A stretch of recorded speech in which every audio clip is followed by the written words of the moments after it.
എനിക്ക് ആത്മാഭിഷേക മാതാവിൻ്റെ ദണ്ട് വെച്ച് പ്രാർത്ഥിച്ച് ദിവ്യകാരുണ്യ ഈശോയുടെ മുമ്പിൽ സമർപ്പിച്ചതിന് ശേഷം പ്രാർത്ഥിച്ച് ഞാൻ എനിക്ക് വേണ്ടി മാത്രമല്ല, എൻ്റെ കാലുമേലത്തെ വേദന മാറണമെന്ന് മാത്രമല്ല ഞാൻ പ്രാർത്ഥിച്ചത്, എൻ്റെ മോൾക്ക് വേണ്ടിയിട്ട്. മക്കളില്ല, 17 വർഷമായി മക്കളില്ല, ഭവനില്ല, അതൊക്കെ ഇല്ല. അപ്പം അതിനൊക്കെ വേണ്ടി ഞാൻ സമർപ്പിച്ച് ഈശോയോട് പ്രാർത്ഥിച്ചിട്ടുണ്ടായിരുന്നു.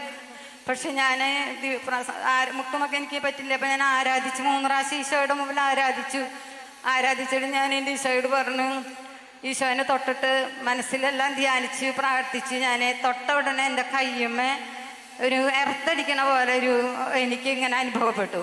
അപ്പം എനിക്ക് തോന്നി ഒന്നും കൂടി അങ്ങനെ ദണ്ട് കൈ പിടിച്ച് മാതാവിൻ്റെ സമർപ്പിക്കാൻ വരുമ്പോൾ തന്നെ എനിക്ക് തോന്നി എനിക്ക് ഒന്നും കൂടി എൻ്റെ ദിവ്യകാരുണ്യ ഈശോനെ തൊടണം എന്നൊരാഗ്രഹം.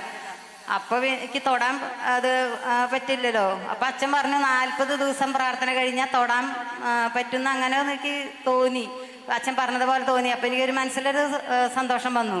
പക്ഷെ അത് തൊട്ട് ആരാധിച്ച് ഈ ഇറത്ത് വന്ന് എനിക്ക് അതൊരു വലിയൊരു അനുഭവമായിട്ട് എനിക്ക് തോന്നി. വീട്ടിൽ ചെന്നു എനിക്ക് കൂടുതലുള്ള കടപ്പും വീക്കലും ഒക്കെ ഭയങ്കര വേദനയില്ല, കടച്ചിലും പൊരിച്ചിലൊക്കെ ഉണ്ടായിരുന്നു. അതൊക്കെ ഇപ്പൊ പൂർണ്ണമായി എനിക്ക് സൗഖ്യം തന്നു. പിന്നെ കുറച്ച് കളറുണ്ട് കാലിൻ്റെ കണ്ണിയും, അതുള്ളൂ.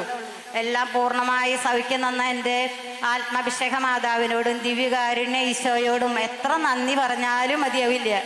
ഈശോയെ നന്ദി, ഈശോയെ സ്തുതി, ആരാധന, മഹത്വം.